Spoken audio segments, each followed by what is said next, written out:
All right, folks, we're gonna discuss how to leverage a blog, or well, it could be any content for that matter, with pay-per-click. PPCing your blog or other content for even more direct sales. So a lot of you guys, you might do some blogging, content marketing, and stuff.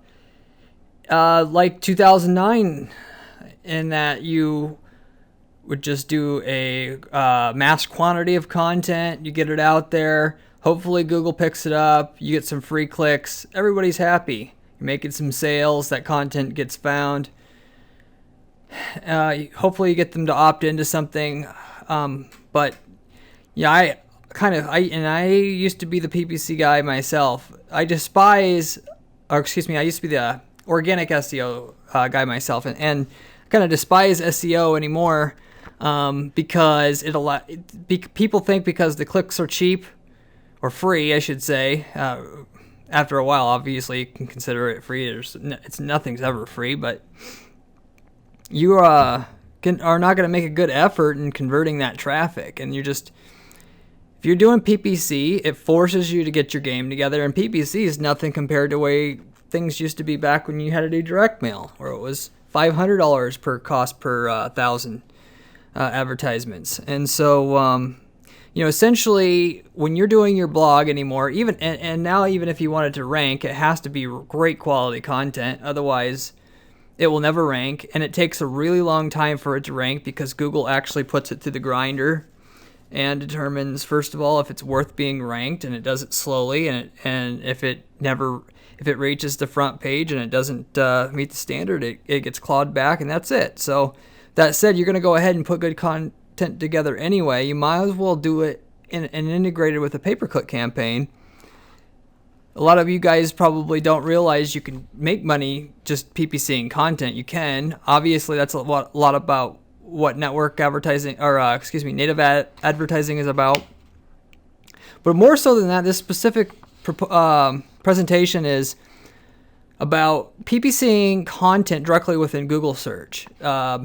It's more profitable in many cases, I have found, than actually just PPCing a direct response landing page where you're asking someone to buy something. Unless it's a very low barrier to entry offer, it can oftentimes be more profitable per click, or per dollar, I should say. Both, if you want to consider it that. And so that's what we're going to get into, and it makes sense. You are going to go to Google, and you're going to look for you're Googling for new CRM system. You're in the market for that. You type in CRM systems in Google. Well, you don't have commercial intent to buy. You just don't. Sure you do in a roundabout way, but you're not even close to buying anything. You're not even close to demoing anything unless you have unless you're Salesforce. You're not going to just sign up for a demo without knowing more about the product. And I see so many people failing to do that. They just expect them to just ram them to the form, and then that's it. And that's not going to work. Even if it does work, or if it were to work, why would you want to spend all your time doing demos for people who aren't qualified? I mean, that's way too expensive to hire good salespeople to vet your leads. Your landing pages should be doing that. But taking that even further, you should be pushing actual case studies and stuff out there that differentiate you, and that's what people are looking for. And I've actually done some studies on that. And that's what I'm going to share with you that proves why you should be doing that, and that you should be doing that. So without further ado.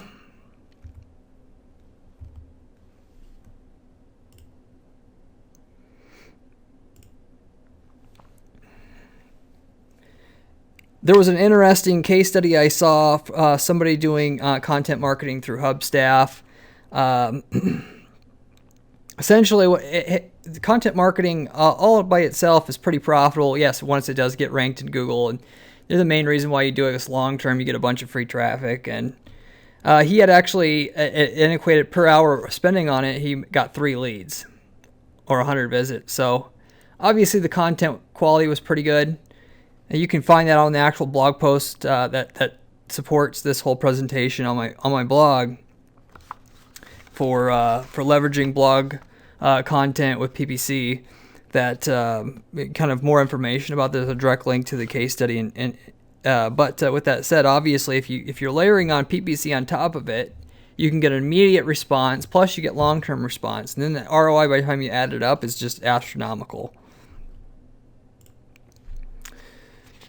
So, and then ultimately too, more about just content marketing in general before I get into the PPCing of it. Kyle Taylor from the Penny Hoarder actually started the Penny Hoarder and ran most of his business, just revolved it mostly around content marketing and PPCing content specifically. He also did a lot of affiliate advertising. There's also a link to that case study. Well, it's not really exactly a case study, but Kyle actually writing about that experience that he had, and within 5 years he built that into a multi-million-dollar company. So yes, but that's through native advertising. So that's one way to do it. I think that's a great option for somebody who wants to promote a site that primarily is just geared towards being a content publication, and the content is the product. Well, the content isn't the product, obviously. There's other ways to monetize it, but ultimately to the consumer, that is the product. And that's the way I would go about doing that. If you actually have a product, you would just use content marketing in a similar way. You would just make sure it was more intent driven, which is what I will get into. But very interestingly enough, he actually just reinvested half of his money. All he did was take half of what he made, put that back into the business for 5 years, and now he's just raking it. And everybody, I think, really has probably heard of the Penny Hoarder at one time or another. Just and if you need a refresher on native ads, here are the native ads. If you are on this planet and not from Mars or something like that, you've seen these native ads everywhere. They're always looking pretty sketchy, but it's getting a little bit more of a mature market, and things are getting better, and they do work. The cost per click on something like that is like 20 to 30 cents. So it's cheap. I don't think you got to be able to. The name of the game is can you get somebody to stay on your site either long enough to warrant that 20 cents, or can you get them to come back? It's very hard. It's very hard to monetize it just on one click. Anything you're doing a pay-per-click anymore has to be about getting somebody to come back and purchase more times than once, and or come back more than once, because that's how people thought in 2003, and that's not how business was run anymore. The cost per click is too competitive, but it's not that hard to achieve if you just know, if you're running a real business and not just trying to play some arbitrage game. But in any case, and that's what he did, right? He got somebody that read the article, they were interested in it, they read a couple other articles, and then maybe 5% of those people became, they visited 10 times or more after that. And then they fed into his other monetization scheme. And then it's just as a direct response marketer or pay-per-click marketer, you're just a mathematician. Are you actually able to monetize that traffic at more than 20 cents per visitor if you can get it, or not? And there's all kinds of targeting options with that, so you don't have to necessarily settle for just anything. It's more like traditional self-serve advertising through like Google or Bing, or even like Facebook. So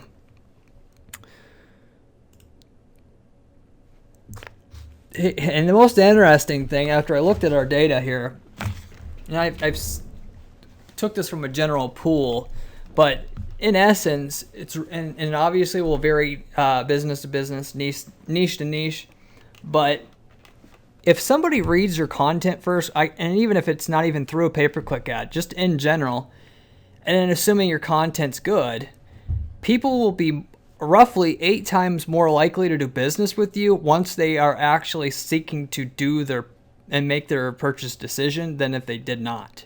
And that should make sense, right? Like if you're, again, putting yourself in the customer's shoes or the client's shoes or patient's shoes, how are you going to buy? I mean, and if you have 10 options, when you go to Google and you type in CRM systems, and you don't, I guess that's a bad example because everybody knows Salesforce, but if you have no particular brand loyalty and there is no clear brand recognized brand there, who do you choose?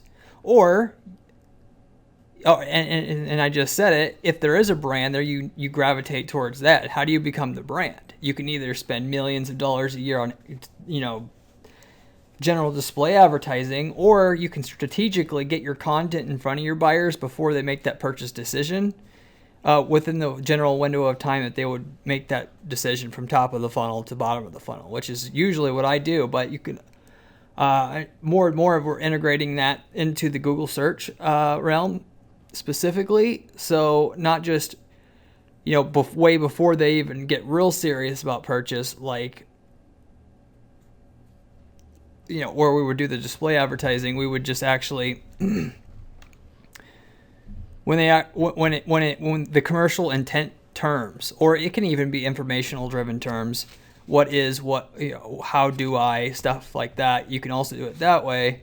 But regardless of how it's done, at what point in the funnel, before they actually make the decision that they read your content, they're 8 times roughly more likely to purchase. So, and really what you're trying to do is find, wherever your customer is where you want your ads online. That comes with any general PPC that you're doing.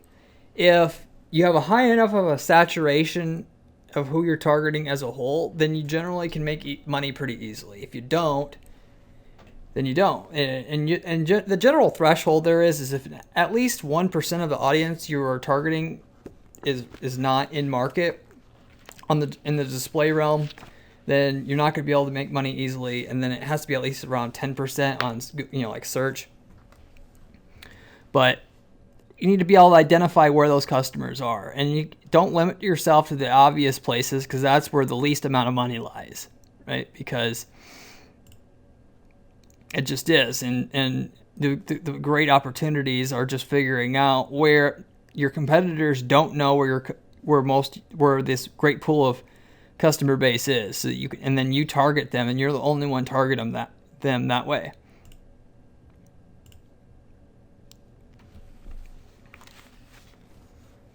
So what you can do is you can run ads where you think you should be able to run ads, and where you think your customers are, and you can let the data tell you. And as much as I know about direct response marketing and have done this for a very long time, over 10 years, I can only just make a guess, right? And then I make my guess, and if you make your guess and then you get your data and then right away shut down the stuff that doesn't work, I only got to be right like 25% of the time to make a lot of money. So, really, and the greatest leading indicator for that, especially on these longer purchase funnels where you're marketing content, is going to be click-through rate. If you are not getting, so you run some placements and then you use that as kind of your gradient as to determine, are you in front of your audience or not? And so if you take that blog post that seems to be doing well in terms of monetizing people, or people who seem to like, or it, in general just does a good job of educating your consumer, 5 or 10 different placements, you find the one that gets the high CTR, you keep that. That's generally kind of your benchmark of what you want to go for. And then you try 10 more placements, and then you shut off the 5 or so that aren't getting the CTR you want. So, and this just kind of demonstrates that visually. And, how much data do you need to be able to do this? Well, 100,000 impressions, when you're looking at CTR specifically, is generally what I'm gunning for to get statistical significance. So, and obviously that's not too expensive. You're spending $300-$500, and you're getting a good sample of data. And even if one of those placements seem to be doing good, then it is. And you can track, the people that read the article past that at that point to see if they will eventually purchase, and then know definitively if that was a good place to put the ad. But if you could find a CTR of like 1% that's on the display network, you've probably found a good place to put the ad where there's a high percentage of your customer base in that particular area and it's relevant enough. And at that point, your cost per click will be much less, and it'll be much easier to monetize that particular ad space.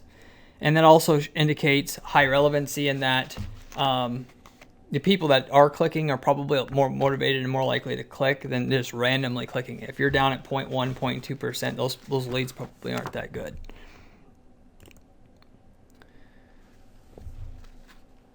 So, with the average banner ad getting a 0.4% CTR, like I said, it puts things into reference. This is from a third-party vendor here that I got this data from, and click-through rates on the different ad mediums, different channels, I should say. I find that Google displays 0.4 is hopeful. I think 0.2 is more realistic if you're not running like remarketing ads there. So 1% is 5 times, and if you can get that, you've really probably gotten a good spot. And I would generally try to go for that, but anything over like 0.8 is pretty good, and the higher the better, obviously. So, and then again, because you also have you'll know ahead of time if you're getting a high CTR of 1% or so, in that you're getting irrelevant clicks that are probably pretty motivated or definitely in market. But the higher your click-through rate, the less your CPC is. So if you get that CPC low enough on top of it, it's very easy to monetize that content because, let's face it, if you could get a click-through, or a cost per click of 8 cents because you got a compelling enough ad with the right audience. Obviously, too, that's the other half I haven't mentioned is, do you have a good ad? And marketing content is what you need to do to get high click-through rates because nobody gives a crap about what you're selling unless it's like a brand new technology or something, or you're giving them free money in a nonchalant way. That it's much easier to monetize than spending $1.50, right? And so you can see kind of what's going on there. If you can pay 20 cents per click, and even if you only got 1 out of 100 of those people that will, buy, that at the end of the day, after they went through and did all their decision making and investigation and so forth, it's still a pretty good deal for most businesses that are they have a longer window of time to where someone's going to make a purchase. And if you don't, then your product price is probably lower and it doesn't make a difference anyway. So at like $200, $300 per conversion, and your average, customer value is $1,000 or so. It's just pretty easy to make money at that point in time. And you should also obviously consider lifetime value, not just what they buy immediately, because again, if you're going to be competitive online in online advertising and online marketing now, web business in general, you got to be able to look at how to monetize that click more than just one time. They're going to come back, they're going to buy again, they're going to refer something. You got to run your models against that. So when it's all said and done, you can also check your campaign ROI on the back end just to see how much money is being made. So, and there's plenty of ways to do that. You can use third-party software to track everything from the time they read that piece of blog content that you think summarizes, or other content that you think summarizes that what you've done, what makes your product or service stand out, the key differentiators, and all the normal stuff a person needs to know to make an educated decision and understand why they should be buying yours. KISS Metrics is one. There's a few others. Google Analytics has a built-in attribution report there, which you can then see the path that they took. And for many businesses, the average amount of touch points might be around 7 or so. So that should give you a kind of an idea as to what should be normal to look at. And so,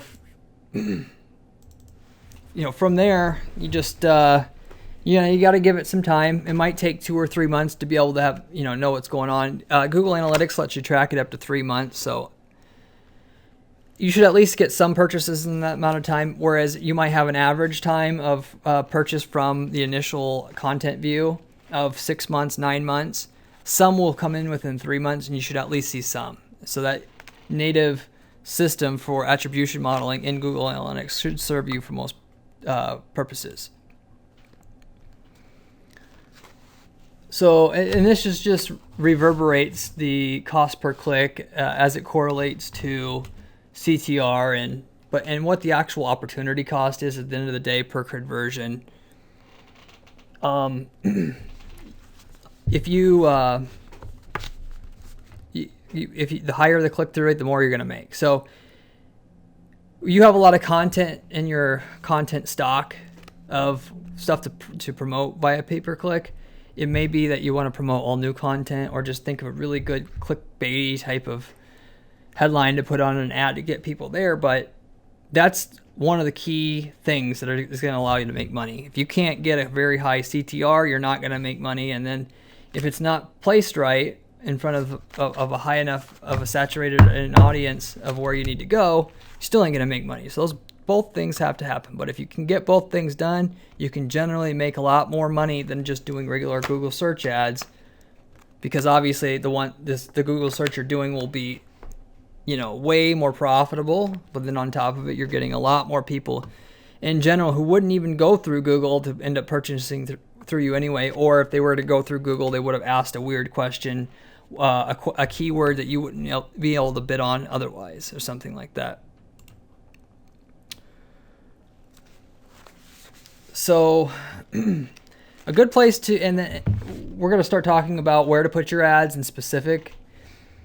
I like to try to find communities where people are, to find what I call in-market buyers, people who are going to buy and just don't know it yet. And, one example would be like if we sold golf balls. If we could find a page that talked about how to evaluate golf balls, or the differences between golf balls, or judging brands of golf balls, golf ball reviews, anything like that, and especially so if you got multiple people talking about it, because that really indicates there's a strong community, or stronger intent versus just having like a general page that tells you how to buy a golf ball. That'd be a good example of a page I would put an ad on. And then obviously the first thing I would do is just go find all the pages like that. And once you find all the pages, you can go ahead and set up a campaign which targets them all. And then we can run that split test on 10 different placements and see which one gets the highest CTR. And obviously hobbyist sites are going to let you to have those display ads. You can always tell which sites have these opportunities to have your ad for content posted there, because it'll have the ad choices in the top right-hand corner of the ad. I'm sure you've seen it before and you've recognized it, but if you see an ad and you see ad choices on the ad itself in the corner, you can advertise via Google Adwords and get an ad spot there. And then obviously the competitors that own information pages are off limits, because they're not going to let you compete. They're not dumb enough to, or hope not. But that's what you're kind of looking for there. Additional considerations. So in terms of the content itself, again, you can make all new content for generating sales through content marketing and using PPC. If you can go through all your content and see what performs the best right now and pick something, or you can go ahead and make something from scratch, which I usually do anyway, because I just know it's worth my time and I know exactly what I need. And so in any case, with that, we need to, and going back to the placements, we need to find places to put the ads, and so with the content in mind that we have, figure out, and not only does it make sense to put, we know in general, if we sold golf balls, for instance, that we need to put it on sites that talk about how to buy a golf ball.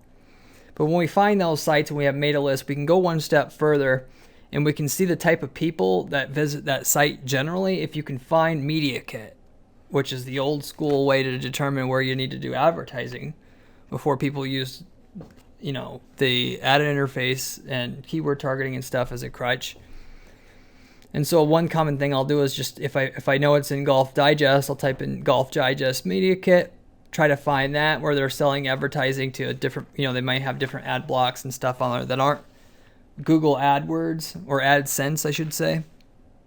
And sometimes they'll have both. A lot of times we'll have both because they like to just have multiple income or revenue streams. But we can find out more about the person. So we know that they're interested in golf balls. We know they're interested in golf. We know they're interested in finding the best golf ball, probably. Then, do we know this person has enough money? Obviously, a golfer has a lot of money, but do they have enough money? Do we know that males only buy our golf balls? And all this other stuff. Before you go out and test something. It's just another quick way to basically, I always try to get as much information as I can before I spend money on a test, obviously, because I don't want to waste money on ads if I don't have to. And then to actually target that website, you go into the Google AdWords placement settings, you find the site for Golf Digest, you'd add it in there manually that way. You can actually do, you can target individual pages. Generally, that's done by adding a second layer of targeting within Google AdWords if you're using Google AdWords to do this by a keyword. So we could do golf balls on Golf Digest, golf balls being the keyword, and then Golf Digest being the placement, and then it'll look for pages about golf balls on Golf Digest. We can't ever tell it exactly, hey, this page and this page only. They don't have that targeting setting, unfortunately. But it's pretty accurate in that way, especially if you get if you do really generic keywords, it's tough. And even if you did end up on other pages about golf balls that weren't specifically exactly what you wanted, it probably wouldn't be that bad, right? You'll get used to picking out good pages that way. I mean, there's a lot of sites with AdSense. You can do, like eBay and stuff. And then from there, within eBay, you can, target pages about golf balls. So it's just another cool little place that you can, a little hack, if you will. If they're on eBay, they got purchase intent. They're pretty close to making a purchase. And, they're evaluating different options. Go ahead and get your ad on there. Get them into your sequence. You may not to sell the golf balls because they're on a place that already does that for them. What can we do to interest them if they're not quite ready to buy, or they don't know what they want to buy? And so then we help them do that by offering them good quality information on how to make the right decision, which earns us the credibility and trust that we need to get the purchase or the customer. The lifelong customer that buys all their golf balls from us. And then, and just represents the keyword targeting option there. So if we wanted to just target eBay and just target pages about golf balls, we could do best golf balls, top golf balls, just find the general ones that would work. And then we're going to just be on eBay. We're just going to be on Golf Digest, just pages about golf balls on these particular websites. Ad creative considerations. So obviously the content itself is one half of the equation, and the ad creative is the other half of the equation. And you have the right content, you have the right ad, you got to have the right placement to make sure the person that you even want as a customer is there. Obviously, there's three major components really. That we're going to go into a few things specifically about the ads and how to set the ads up properly. There's a few different angles that you can go about doing it every time when you're doing content. Here's just a good example of something you could use like on that eBay. Golf balls reviewed. It's good clickbait. It's what you. I call it clickbait. Usually you don't want to use clickbait because you don't like to trick people, but at the same time, can your content back it up? You want content so good. If you're going to do this, it has to be that good to make money, really, because the click cost is not so cheap. Unless you're, it obviously depends what market you're in, but in most markets that's the case. And so this is, and do a nice attractive photo, but don't get complicated with it. Headline, good, eye-catching image, and a call to action. So, and then it's just like Facebook newsfeed ads here. What catches their attention is the image. Then what gets their interest is the headline. And then, you know, this is basically the desire part of the AIDA model, and then what you do, what they're supposed to do. And then obviously you can try some different options on angles. If you find something that's close, generally you can tweak something and then get a little bit better results. Even with the same content, you can just change the headline on the ad and have the same content and get the same thing done, and maybe get better results. Like as you've seen with how cost per click and opportunity cost is directly correlated. This might get you a 40% higher click-through rate, and obviously that makes all the difference, right? If you were breaking even before you just started making money.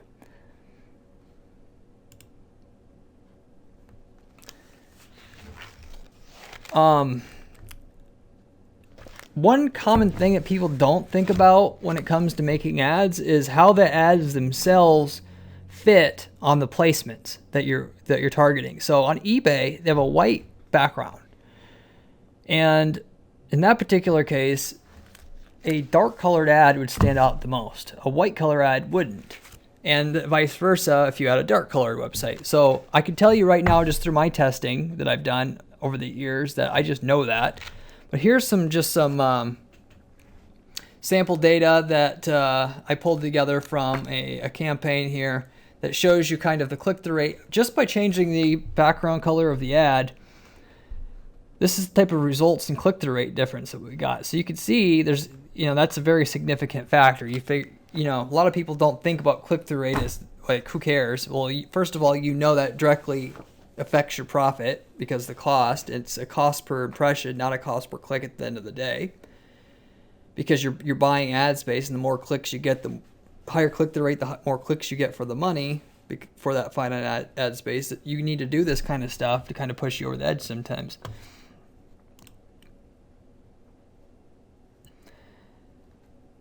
So, and then again, when they get to the content, what's the goal? Generally, you don't want to just send them to a article about how to buy a good golf ball, and then hopefully, eventually, they get to your site and buy. That's not, you got to have a plan for every stage.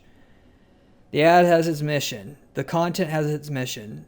The, search retargeting ad that you use later has its own mission. So, and you got to think about each component, and then you optimize each one. But in any case, you can go into and test all your content very easily. You can rotate the content itself within your Google Analytics just by having each piece of content on its own distinct landing page, obviously, and then you see which one converts the best, and that's its own important kind of factor in terms of, well, what do you want them to do? You can get them at the end of the content to opt in for, usually what works there is a content upgrade. That's the hot thing right now. That's been working. If we had a guide for golf ball, like how to pick the right golf ball, we would give you the full manual of all the golf balls compared and all the data. Instead of just doing a brief overview, something you could actually print off. Or you could send them a physical manual in the mail or something of that nature. There's a lot of different options there.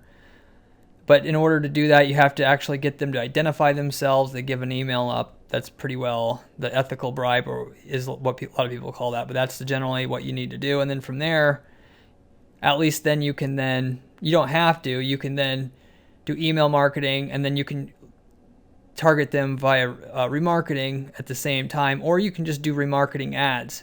So if they read that content, you can later hit them with a different ad that says, opt in for our, comprehensive guide on this that you read, or something of that nature. And or there might be a step in between that and making sure you show up in Google search when they go ahead and buy the golf balls. Or obviously you can push them after that. You can go ahead and do a remarketing ad for the golf balls that you are selling, because you're having a special on them. There's an incentive to get them back to the site to buy a golf ball. They've read the content, they trust you now, and now they'll buy your golf balls because they understand you've helped them in that regard. So it's the law of reciprocity is what they call that in marketing. And then again, just with the attribution modeling. So a lot of times people will come back to the site, or they'll spend some time in between each touch point, or they weren't ready to buy when they were looking for the information or were attracted by it. You can go into Google Analytics, you can set a 90-day window, and then you can see the path that people usually take just to kind of optimize everything else you're doing in your marketing. But you can also see how much, by setting out everything up properly, if they clicked on your ad, how much revenue did they eventually generate, and then get a revenue per click metric that you ultimately want. Because obviously at that point, revenue per click is going to be very easy to, and once you have it, to optimize your campaign, because you'll know exactly what to bid or what's acceptable. And then when you test new things, you know right away what to shut off and what to turn on. So again, buyer's guides are kind of like the go-to thing for me. I know everybody says I'm the best, I'm the best, I'm the best. People are tired of that crap. You go in and sure, you might have a little bit of branding behind what you're trying to offer for information, but you don't make that the center focal point. They're okay with that, just as long as you're trying to help them first and not sell them. And then obviously, and you can't sell them if your content's not good enough. You just wasted your money. So if it's got to really, really, really focus on helping the customer first, and then you might be able to get a sale. So this is more along the lines of kind of like what you would do, right? Golf balls buyer's guide. They see everything listed there, prices. It could even have a little. You could even do something like we could link to a page where how much it is or whatever, or something like that. There's a lot of different options. You can test being a little bit more aggressive or less aggressive, fine tune that thing. Yeah, this is a lot of work, but when it's done, it runs pretty well on autopilot, and you might be able to make 3 times as many sales as you had before. So it's worth the effort. Or you hire my firm and teach you how to do that, hands-free. So. With that said, and just supporting what I was going through before, you help them first. Generally, right away, you want to get them into some sort of sequence where they're gonna. One creative way that you could come up with. There's so many different ways you could do this. A content upgrade is one. Obviously, you could register for updates on sales of different golf balls that are being reviewed, so that if they're not ready to buy now, they can just wait for them to go on sale and then buy and get it sent straight to their email. Just another little thing that works. That system right there is very effective. And then obviously, if they were to do that, you'd send them the sales, but you would automatically assume that they want more stuff. Yeah, it might piss some people off and they unsubscribe, but again. But basically, when it comes to email marketing in general, or just adding or pushing more content out, is everything quality. There's a way to do sales copywriting well enough to where even if they didn't ask for it, if it was relevant and it was good at copywriting, they'll still think it's useful, and they'll start utilizing it. So here's just some examples, kind of what you would do. Information about buying a good golf ball past educating the different aspects of how to evaluate a golf ball, what they mean, what the differences are, and tripping that out via email. And again, you can do this via ads too. That's usually a little bit overkill. I won't usually just send them 7 pieces of content unless you're selling like a $50,000 item. In that case, yeah, you obviously want to do it and you have the budget to do that. On a golf ball purchase, no, we'll just get their email. If they didn't opt in, we'll get them back to a landing page that asks them to opt in, and that's it. And if they don't, they don't. If they do, they keep getting, they'll get these emails, and then once in a while get the sale email to buy the balls, and that's just a good type of sequence that you can do. You can keep it going forever, but generally, they'll need to be helped 7 times or touched 7 different ways. It might be they've been touched on social media, but in general, that if they have no relationship with you and they weren't ready to buy, if you want to be sure and get that 8x return on somebody versus when they are ready to buy, you need to do multiple follow-ups. So not just sending one email and expect it to happen. You need a sequence using Aweber or something like that to do it.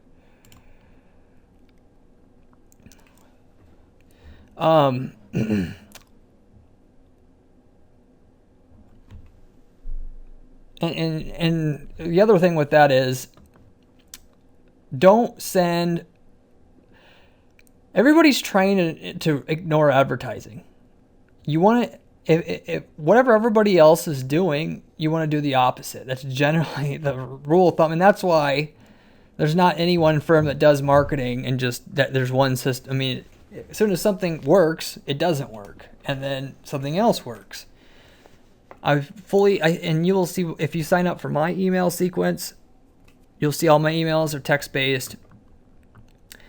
That's more personal than sending an image because that looks like an advertisement. So whereas you can do that, maybe you have a sale or something, but I really stand behind the text-based emails. So that's what I would recommend to you. And it's harder, right? Like you can't just say, hey, graphics designer, make me something and be done with it. You actually need to like hire a copywriter or do it yourself. Generally, if you can't afford to pay $200 an hour for a copywriter, just forget it.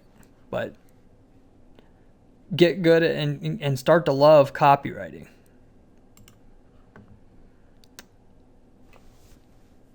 And here's just some basic numbers of like kind of what you would expect on a typical campaign. 50 cents a click. Yeah, that's middle of the ground of what an amateur could get, I guess. I've gotten clicks down to 15 cents before. Had to have a really good sequence for that, but with a 3% opt-in, $16 per opt-in, once they get to the content to do whatever content upgrade, whatever else that you want them to do. 5% of those people who got into the upgrade will purchase, and then you have a $320 conversion. And obviously that's $300 for whatever you wanted to buy now, and then you got them on a remarketing list that can last 3 years. You don't have to remarket to them the whole time, but you got them on a cookie list until they delete the cookies off their web browser. You can keep hitting them with an ad periodically. You can touch them with the content once every 3 months. You can do it via email. You can do what I would recommend, email and pay-per-click ads, and purchase to ask for referrals, all that stuff. Figure out how you can break even on this so you can build a big fat list of customers who buy a crap load of the type of thing that you sell, and then just monetize the crap out of your list. If you sell medical equipment, and even then you can there's accessories, there's other types of medical equipment for that particular type of business that they weren't interested in, but if you educated about all the new updates on equipment that were available in a non-salesy way, just giving the best of the best industry information about the newest of the new, by the time they need anything more, another piece of equipment, they're buying it from you. So it's just one example. Again, then emails, just one way to follow up with them. If you sell something for expensive enough, you can really go nuts with it and hit them use pay-per-click follow-up just to nurture them with more content. Golf balls, again, I don't think you could really there comes a point where you can't get a return. You know what your lifetime value is per customer. You can go through your books and figure that out right now. And then you figure out what's going to be feasible for you, for your business. Tiering bids. So, and then with that, obviously, you don't have to just settle for a flat amount. No matter what you do, if you're doing it in stages, the further they get through your sequence, the statistical likelihood of them converting or purchasing from you is higher for the deeper they get in. Because obviously, if they don't care, or you failed to write good enough copy or interest them, like most people are going to do, or your competitors are going to do if they try, because they don't understand that you can't just it's not easy anymore. You actually have to be passionate and spend the time on it, that you're going to get more, so because they're statistically more likely, you'll spend more on the audiences that you collect, which you can create a separate audience for every single version, or every single step of the way they get, you spend more. To where once they get to the very end of this thing, they've read 7 of your guides, okay, that person's going to buy golf balls from you. Granted, there's always that there's situations where they're going to look for the cheapest price from everybody at that point, but they're 7 times more likely to buy than the first one that they read, right? Or which it's just a general rule of thumb that you're going to bid more. You're going to want to consistently spend more the further they get, because that's what's profitable. That's what's going to get you the highest return on investment.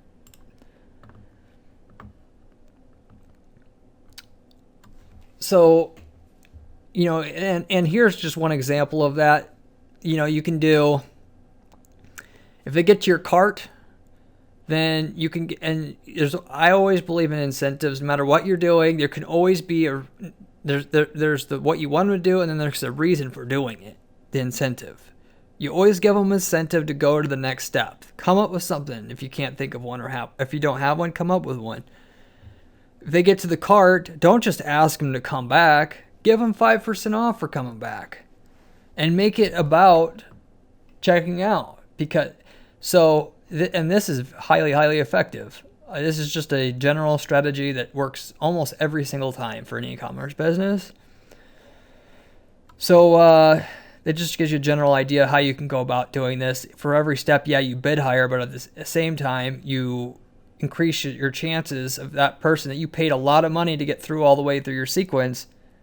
Instead of getting, 5% of those people to finish, you get 15%. So it's just a game of numbers here again that you're playing.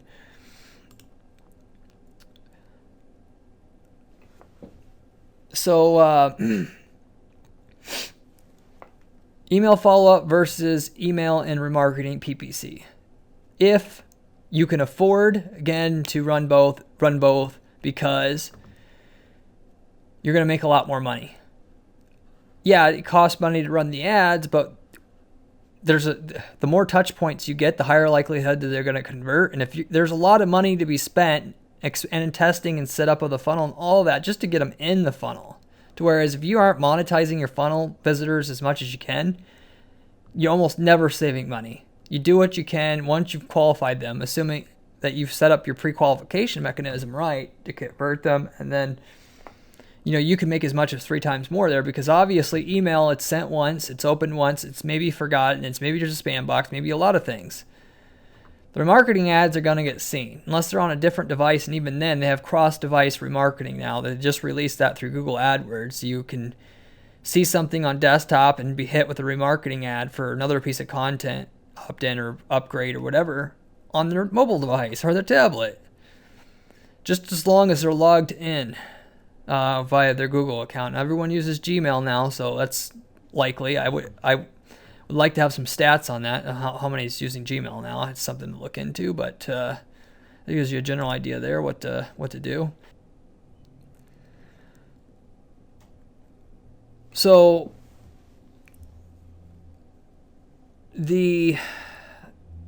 again, what you're doing, the name of the game here is finding where your customers are and then just giving them what they want to get their attention. At that point, they eventually sometime buy.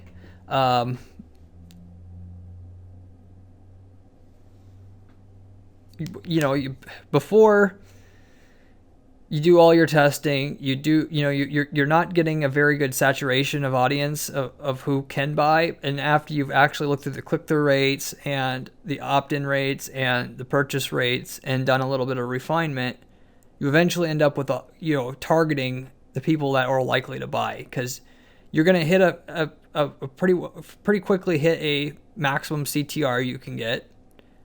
And the main differentiator is going to be saturation. And that is obviously tied to CTR too, like I said. But if you can find a high enough of a saturation point of customers, and with an even mediocre ad, you're going to make money very easily. If half the people that would buy your product buy a product of like what you sell or service of like you sell in the next 6 months or in one area, you're going to make a lot of money. The main problem that people have is not being able to find some place that doesn't have at least 1% of their future customers in one place. And obviously you can get much higher than that depending on how well you're targeting. Like the eBay example, that might be something that could obviously be very, way higher than that. So that's the type of thing that you're eventually doing for yourself, more so than testing that content in the ad, which is obviously its own element. It's figuring out how to target as many people with the ad so there's as least waste as possible, and then just making sure you have something that they actually want.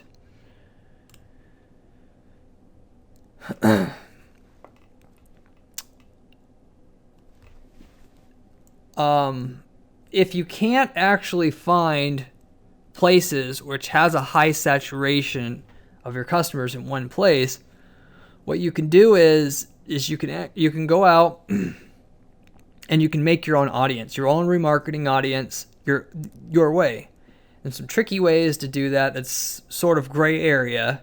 I do once in a while do this, try not to do this, but things like an eBay listing. If you sold cameras, specific model of camera, what you can do is you can go throw up an ad for that camera on eBay, and then tell them that you can get a discount by going to XYZ site.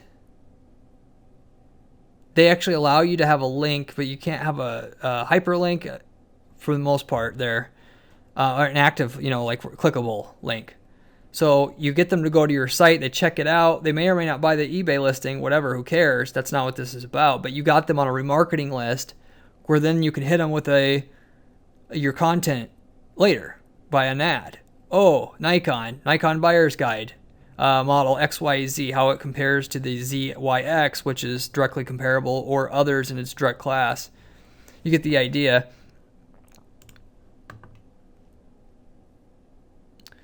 Forums, another way that you can do it. Pretending you're somebody that's reviewed the camera, see my whatever interesting information you can't resist. Get on my remarketing list, but you're not saying it. Twitter, just another place. Any social site where you would have an audience where people would care about this. Cold calling. A lot of people don't think about this either. If you have a list of telephone numbers of buyers, you can call them and say that you have some breaking content that you can look at. And you say, you don't even sell them. Just say, we're just doing some general friendly outreach. And for all practical purposes. Who cares? Yeah, you don't know they're trying to cookie them. They don't realize that, but you get them to the page, you send it, you can email them the link, you can tell them where to go, end the call, and if you get them to go there, you win. And then you have a list of 500,000 people eventually avid photographers who buy that equipment, and they may not be directly in market, and it's not quite as targeted as doing some of those other things. You've got, you're targeting people who buy the equipment. So, and they always upgrade, right? So it's just another way to think about things. And then again, you can tier your lists so that you can have people who clicked your link bait, got on your list, and then once they clicked on your ad one time, you can have them on a different list, and then when they click on your second ad, you got them on a different list, so you know how to market to each one. Once they get on your list for people who have clicked an ad, then they're no longer on your original list, and you can do that through suppression lists and so on. And then obviously you adjust your bids for each tier, like I was explaining earlier in the presentation. If things do go wrong, first thing I generally would suggest is it's your landing page, it's your copy, right? Like the CTR will tell you if your ad works. That's basically all you need. If your ad doesn't work, you need to know how to copyright, and if you don't, you can learn, or that's the extent of that. If your page doesn't convert, because your content upgrade or whatever opt-in is towards the bottom of the page and you're helping them up top, you have to generally see if they're actually getting through your content. If your content stinks, then they will not get to your all the way through the page. And if they don't get through the page, they're not going to get to your call to action. If they don't get to your call to action, they aren't going to ever convert. So that's got to happen first. Then if you get to the bottom of the page, you know that your call to action isn't good, and then you have to work on that. So, and then there's plenty of tools out there like ClickTail, which this is, that can help you do this. You can set up conversion funnels in Google Analytics that tell you what part of the funnel that they have gotten in. If you have a multi-tier sequence, to where you got that multi-stage opt-in process, your content upgrade. Some people use the Tripwire, which is a very low-end cost product, to get their billing information. And then once you have their billing information, you send them to a real buying offer. You could set up these funnels in Google Analytics, and then on an ongoing basis, instead of looking at stuff on an individual basis, you got one dashboard or one set of information to look at to see where the next thing is you should probably improve. Obviously, the conversion rate's supposed to be the worst up top, and then it gets better at the bottom. If there's an anomaly there somewhere, then you have a problem. And it should be, like 1%, and then 10%, and then 50%, something like that. It's just progressively and aggressively get much higher opt-in rates if you're doing your job right. So again, you don't have to make your own content. You can compare your content with anything else that's been running. Historically, if you've set up your analytics right, you have all this information available. You have conversion tracking on your site. And you can do a landing page report on Google Analytics to show you what your typical opt-in rates are, what they are now on their new content, or just use that to pick content. And then I would just keep testing everything on your content itself, especially until you can't beat it. You failed like 3 times in a row. The same thing on the ad.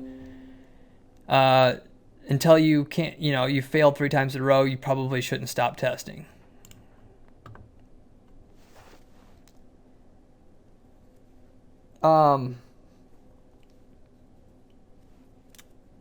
You can do, obviously the copy is one thing. You can test how, does it look like the homepage? I mean, if it's a super, super niche market, you might be able to just send them to a homepage and let them discover you. Or you can send them an article. So, and I've seen both things work. If there's virtually no niche, specialized niche content, you might be able to just, and you don't know exactly what they'd want, you might be able to just say, hey, we've got case studies for XYZ product, and then let them see a gallery of different case studies to look at, for instance, versus send them to one case study. It's just one example. So something to think about. From there, buyer terms versus non-commercial or buyer term. So you can do, again, like I said, don't limit yourself to display. You can do it on Google Search. Instead of, if you were selling water filters, content would work better for you in that case. And a lot of niches where you're not going to instantly know what you want, if there's any kind of buyer evaluation process, you should probably send them to content first once they've read it. If they go back, you use a search retargeting ad, and you hit them with a regular product page, landing page. And you can see examples of people doing this in these where the big players obviously you don't have to be a big cheese to sell water filters, but the places where real marketers can get in really, really easy, look at those niches and see how they do it. They're using content a lot. That should tell you anything where you see like the real pros do, like the niches that are super, super competitive like that, that's where you want to see to what works now, because they're going to lead it all. Not the guys that are, fat and happy with, their high barrier to entry business niches. So, and then obviously this can go to things like what is the best water filter, and you can have content show up for that too, which is very effective, and just cover all your bases.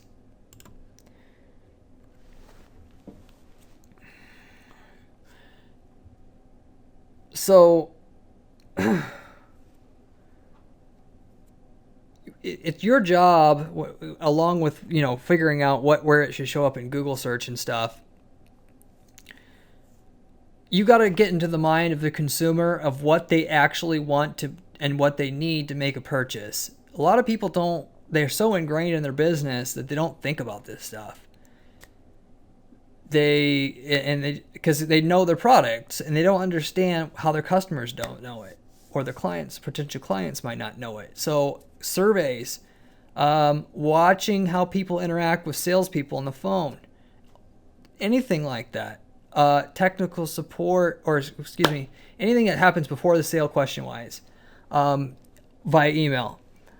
Any of that stuff, you need to get into the mind of, like, what are these questions? And a common thing that